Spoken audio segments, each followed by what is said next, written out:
Un bon musulman devrait-il s'appeler Zemmour?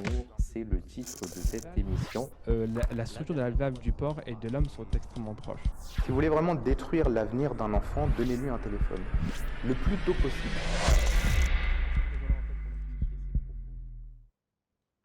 Monsieur Sajid Mouzloun en direct avec nous du Canada. Donc Monsieur Sajid, pour rappel, hein, pour les personnes qui ne vous connaîtraient pas, vous avez fait des études en biochimie et vous êtes en train de vous diriger vers de la génétique. Donc ce soir, on vous a concocté une jolie petite présentation autour de l'islam et les extraterrestres. Moi, j'en dis pas plus, je vous laisse aux commandes. Monsieur Sajid. Assalamu alaikum wa rahmatullahi wa barakatuhu. J'espère que vous allez bien, les téléspectateurs. Donc, on continue aujourd'hui effectivement avec cette série sur le Saint-Coran et l'étude de la science, avec comme objectif très précisément de démontrer comment le Saint-Coran ou une étude du Saint-Coran n'entrave pas le progrès scientifique et que celui qui s'attelle à une étude consciencieuse et exhaustive du Saint-Livre devrait se sentir encouragé à explorer l'univers et à déceler ses secrets. La dernière fois, vous vous souvenez peut-être, on a pu voir comment, par exemple, l'islam évoque un concept très intéressant sur le mécanisme qui mène vers un état de création qui s'intitule Kitabat al-Khalaiq qabla al-Khalq, une expression qui se traduit comme l'écriture de la création sous la forme d'un livre, d'un kitab à une époque antérieure à la venue en existence de la création. Et nous avons démontré effectivement comment cela trouve écho dans la découverte de l'ADN, une molécule qui a été découverte, dont la structure plutôt a été découverte en 1953 et qui est universellement reconnue comme étant le livre de la vie, le plan de la vie, ou si vous voulez, une version écrite des organismes qui existent antérieurement à la venue en existence des formes de vie. Également, on a parlé un tout petit peu la dernière fois à propos de l'argile et de son rôle dans la formation des premières molécules d'ADN. Aujourd'hui, Inch'Allah, c'est sous le prisme de l'exobiologie ou de l'astrobiologie, si vous voulez, la science qui étudie la possibilité qu'il existe des formes de vie autres que les êtres humains ou des formes de vie extraterrestres sur d'autres planètes, que, Inch'Allah, on va démontrer que le Saint-Coran, non seulement encourage l'étude de la science dans ce domaine, mais que le Saint-Coran aujourd'hui même inspire des jeunes à s'engager dans la quête scientifique ou dans la quête pour découvrir des extraterrestres. Il y a l'exemple que vous voyez à l'écran de notre chère sœur Amunaza Alam, un membre de la communauté musulmane Ahmadiyya, qui c'est une étudiante très brillante qui étudie à l'université de Harvard en ce moment. Et son objectif dans la vie, c'est à la lumière des indications contenues dans le Saint-Coran, elle s'engage dans une quête à découvrir des formes de vie extraterrestres et des planètes comme notre bonne vieille Terre. Donc, prochain diapo. Cette notion selon laquelle il existe des êtres vivants comme des êtres humains ou des êtres vivants tout simplement, ou des endroits dans l'univers qui s'avèrent être un terreau fertile pour l'apparition, le soutien et le maintien de la vie, c'est un thème qui est très clairement soutenu et mentionné dans le Saint-Coran. Déjà dans la sourate Al-Fatiha, le premier chapitre du Saint-Coran, Allah est décrit comme Rabbul Alamin, le Seigneur, le pourvoyeur ou celui qui fait évoluer les mondes, Al-Alamin, c'est-à-dire que tout comme il fait croître par exemple des arbres ou des organismes sur cette terre, il existe des processus similaires qui ont lieu d'autre part dans l'univers et qui sont associés à la Rububiya de Dieu, ou la qualité de Dieu comme étant un Rabb, que je répète, signifie celui qui fait évoluer, celui qui fait développer, etc. Chapitre 65 du Saint-Coran, Allah nous parle du fait qu'il a créé 7 cieux, mais également 7 terres, et le chiffre 7 en arabe, comme vous le savez peut-être déjà, comporte plusieurs significations. Et exprime notamment la notion de la multitude. Et le quatrième calife du mouvement Ahmadiyya, Hazrat Mirza Tahir Ahmad, explique: on doit expliquer ici que le chiffre 7 dans ce verset et dans d'autres versets similaires peut être considéré comme un terme spécifique du Coran. Comme tel, cela signifie que cet univers comprend plusieurs unités de cieux, chacune divisée en groupes de 7, un nombre parfait, dit le calife, chacun ayant au moins une terre qui sera soutenue par tout le système de ce ciel. Chapitre 40, verset 58 est un verset qui est souvent cité par des savants pour expliciter la thèse selon laquelle l'homme n'est pas, ou les êtres vivants qui vivent sur Terre ne sont pas les seuls êtres vivants qui existent au sein de l'univers. Ce verset nous dit que la création des cieux et de la terre dépasse largement la création des hommes. Un autre verset qui est souvent cité également, surtout par les savants contemporains, et nous avons élevé, nous avons honoré les enfants d'Adam, c'est-à-dire les êtres humains, et nous les avons élevés grandement au-dessus de beaucoup de ceux que nous avons créés. Une des interprétations possibles de ce verset est qu'il existe très probablement des êtres vivants, peut-être même supérieurs à l'être humain d'un point de vue de l'intelligence et de la robustesse. Donc, ensuite, il y a des versets très concrets qui parlent de l'existence de divers types d'organismes sur terre, mais également dans les cieux. Un verset qui passe souvent sous le radar, chapitre 27, verset 26. Allah est celui qui fait sortir Al-Khab'a, Al-Khab'a dans les cieux et sur la terre. Ce verset est souvent traduit comme Allah fait sortir ce qui est caché, une traduction tout à fait légitime, sauf que Al-Khab'a en arabe signifie également le flore ou la plante, An-Nabat en langue arabe. Chapitre 59, verset 25, un verset très intéressant. Pourquoi intéressant? Parce que c'est un verset qui évoque le fait que tout ce qui est dans les cieux et sur la terre glorifie Allah, mais ce verset a été spécifiquement pointé et mentionné par le Messie promis, alayhi salatu wassalam, le fondateur de la communauté musulmane Ahmadiyya, dans son livre très célèbre, La philosophie des enseignements de l'islam. Il explique que ce verset déclare ou démontre qu'il y a une indication que la vie existe bel et bien sur d'autres corps célestes et leurs habitants également obéissent à la loi divine. Prochain diapo, donc il y a cette fameuse conversation qui a eu lieu il y a plus d'un siècle maintenant entre un scientifique, Clement Rake, entre ce scientifique et le Messie promis, salatu wassalam. C'est sur la prochaine diapositive, ça, c'est ça, monsieur Sajid? C'est sur oui, mais je ne vais pas trop m'appesantir là-dessus, juste pour vous dire que le Messie prophète sallallahu alayhi wa sallam a très clairement soutenu au cours de cette conversation. Il a très clairement rejeté de prime abord la thèse que notre Terre est la seule endroit dans l'univers où il existe la vie, et il a très clairement évoqué la possibilité qu'il existe d'autres formes de vie extraterrestres, notamment en présentant le verset que je vous ai évoqué au début de la présentation. Allah est Rabbul Alamin, le Dieu de tout l'univers.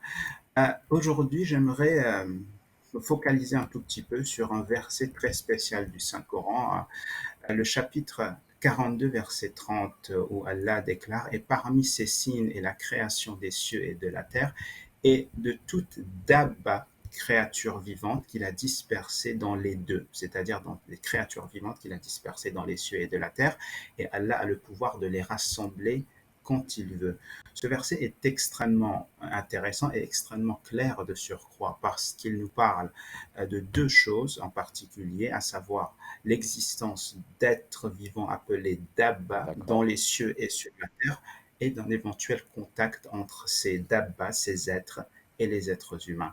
Ce qu'il sied de mentionner ici et ce qu'il sied de préciser plutôt, c'est que plusieurs savants des temps classiques, plusieurs commentateurs des temps médiévaux, comme par exemple le célèbre Mufassir Ibn Kathir, ils ont fait une petite erreur en ce qui concerne l'interprétation de ce verset, parce qu'ils disent que Dabba, ici, s'applique également aux anges ou aux houris du paradis, alors que dans d'autres versets du Saint-Coran, il existe une distinction très clairement établie entre les anges, al-malaïka en arabe, et le dabba, par exemple, chapitre 16, verset 50, et tout ce qui est dans les cieux et toute créature, le terme arabe ici est dabba, qui est sur la terre, tout se soumet humblement à Allah, et les anges aussi. Donc pourquoi avoir mentionné dabba et anges séparément s'ils sont la même chose?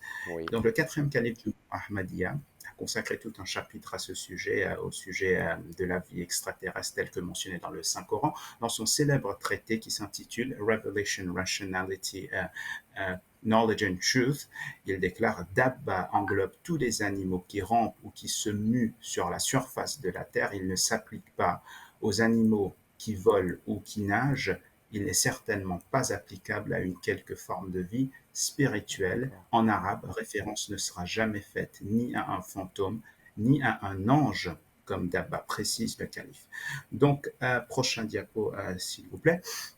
Dans les tafsirs classiques, quand vous étudiez ces versets du Saint-Coran ou les commentaires de ces versets du Saint-Coran qui évoquent ce terme dabba, vous allez voir que ce terme est souvent décrit par un verbe de la même racine, ce qui crée un petit problème. Par exemple, al-dabbatu hiya kullu dhi hayati yadibbu fil ard, c'est-à-dire tout être vivant qui yadibbu, le verbe utilisé est yadibbu, sur terre, comme s'ils étaient en train de dire que le terme coureur signifie celui qui court. Mais il faut savoir de prime abord ce que signifie le verbe courir en premier lieu, n'est-ce pas? Donc, c'est une question à laquelle il faut répondre. Et prochain diapo. Donc, je vous présente quelques principes qui ont été évoqués par les commentateurs du Saint-Coran, par les savants de l'islam, pour expliciter en quelque sorte la notion du dabba. Dans le Saint-Coran déjà, surat An-Nur, et Allah a créé chaque animal. Je me permets de vous dire que vous aurez 3-4 minutes pour clôturer, hein, monsieur Sajid. Ok, certains d'entre eux rampent sur leur ventre, d'autres se déplacent sur 2 pattes et d'autres encore se déplacent sur 4. Al-Farahidi, au 8e siècle, nous parle du dabba comme étant une référence aux animaux sur lesquels on monte, par exemple la mule ou les ânes. Et une étude plus poussée de ce terme dans le tafsir Ruhul Ma'ani, très célèbre tafsir, commentaire du Saint-Coran, nous révèle une citation qui est citée et qui dit « Za'amtani shaykhan wa lastu bi shaykh, innama shaykhu man yadibbu dabiban » C'est-à-dire que le rythme auquel se déplace le dabba est décrit comme étant à peu près similaire à celui du vieillard lorsqu'il se déplace. Donc, comme je n'ai pas beaucoup de temps, le prochain diapo, on pourra, je ne vais pas parler trop concernant le prochain diapo. Mais une chose à laquelle que j'aimerais mentionner, c'est que plusieurs savants, notamment le deuxième calife du mouvement Ahmadiyya, ils ont très clairement déclaré que le terme dabba signifie tout ce qui marche lentement, comme la marche d'un enfant, d'une fourmi ou encore d'une personne faible. Donc c'est ce à quoi fait référence le Saint-Coran lorsqu'il parle de l'existence de certains êtres vivants appelés dabba, éparsément disséminés dans les cieux et dans la terre. Une question à laquelle j'aimerais répondre, parce que c'est une question qui surgit naturellement dans l'esprit des téléspectateurs, j'imagine. Le terme dabba peut inclure des êtres humains. Parce que la question se pose, hein, je suis sûr, est-ce qu'il existe des créatures comme des êtres humains sur d'autres planètes? La possibilité est bien là, selon le Saint-Coran. Je vous cite quelques exemples. Donc, je ne sais pas si c'est sur le diapo en ce moment, mais quelques exemples. An-Nas, l'homme, fait partie des dabba, selon At-Tabari et Ad-Dihak. Le terme dabba, selon un autre commentateur, s'applique à tout ce qui marche sur la terre, c'est-à-dire des êtres humains et des animaux. Le Messie premier, l'assalatu wassalam, également semble soutenir le point de vue selon laquelle dabba s'applique également aux êtres humains lorsqu'il dit dans son Aïna Kamalate Islam, très célèbre livre du Messie promis, où il déclare que Dieu a créé l'homme selon la meilleure plan de création et l'a élevé à la kulli man dabba wa masha, c'est-à-dire que Dieu a élevé l'être humain au-dessus de tout ce qui marche, et le terme utilisé en arabe c'est dabba, ce qui vient très précisément de la même racine que dabba. Prochain diapo qui s'intitule Qui sont les dabba? Dans les livres du Messie premier, il existe plusieurs indications concernant l'identité précise de ces animaux qui se trouvent sous la panoplie ou sous la catégorie des dabba. Par exemple, dans son livre Djengi Muqaddas, ce terme est décrit comme Zamin Perchel Nebala. Le dabba s'applique à tout ce qui marche sur terre. Dans le magazine Al-Badr en 1903, dans un article, le Messie prophète évoque le chien, le chat, les insectes et même les araignées comme faisant partie de la panoplie d'organismes qui s'appelle dabba. Et j'étais en train de lire il y a quelques temps, prochain diapo s'il vous plaît, le livre Khutba Ilhamiyya du Messie prophète, et dans ce livre, il présente une analogie comme quoi, d'un point de vue de la morale, certaines personnes ressemblent à différentes créatures ou dabba en arabe. Et il procède à expliquer ou à présenter quelques exemples de dabba dans ce célèbre de livre. وَتَرَى بَعْضَ النَّاسِ كَالْكَلَّابِ وَبَعْضَهُمْ كَالْخَنَازِيرِ وَبَعْضَهُمْ كَالْحَمِيرِ, c'est-à-dire al-kallab, dhi'ab, khanazir, etc. sont des termes arabes qui font référence aux chiens, aux loups, aux porcs et à la mule. Donc tous ces animaux sont également des dabba selon le Messie premier. Une dernière chose, si vous me donnez le temps. Je vous laisse clôturer rapidement, Monsieur Sajid. Oui, oui, et même certains savants se sont aventurés jusqu'à élargir la définition du terme dabba pour y inclure des organismes qui, a priori, ne nous viennent pas en tête lorsqu'on entend ce terme. Par exemple, l'auteur du Tafsir Ruhul Bayan, très célèbre commentaire du Saint-Coran, nous dit que dabba peut également s'appliquer à certains oiseaux parce que, même s'il n'y a pas de consensus à ce sujet, comme l'a dit le 4e calife du Muhammadiyya, et sa justification est que dans certains cas, les oiseaux se déplacent eux aussi sur deux pattes. Il y a l'exemple, vous et moi connaissons l'exemple du dodo à l'île Maurice ou de la solitaire à l'île Rodrigue, des animaux qui ne pouvaient pas voler, qui se déplaçaient exclusivement sur leurs deux pattes. Donc je pense que je vais clôturer là-dessus, mais ceci est pour démontrer qu'il existe plusieurs versets du Saint-Coran qui démontrent très clairement la possibilité qu'il existe des formes de vie aussi complexes et aussi intelligentes que les êtres humains, non seulement sur Terre, mais également dans d'autres sections de l'univers, ce qui démontre que le Saint-Coran est un livre qui devrait encourager les scientifiques à s'adonner à l'étude de la nature. Merci beaucoup pour cette intervention riche. Je suis désolé qu'on n'ait pas plus de temps parce que je sais que vous aimez bien mettre les formes et aller dans la profondeur des choses, Monsieur Sajid. Je m'excuse de ne pas avoir plus de temps à vous accorder. Je vais clôturer très rapidement l'émission parce qu'on arrive vraiment en fin d'émission. Merci à toutes de nous avoir suivis. N'hésitez pas à liker, à partager les vidéos. C'est très important. Merci encore à tous nos intervenants. Merci à toutes et à tous de nous suivre. À très bientôt. Assalamu alaikum wa rahmatullahi wa barakatuh. S'appelait Zemmour, c'est le titre de cette émission. La structure de la valve du porc et de l'homme sont extrêmement proches. Si vous voulez vraiment détruire l'avenir d'un enfant, donnez-lui un téléphone.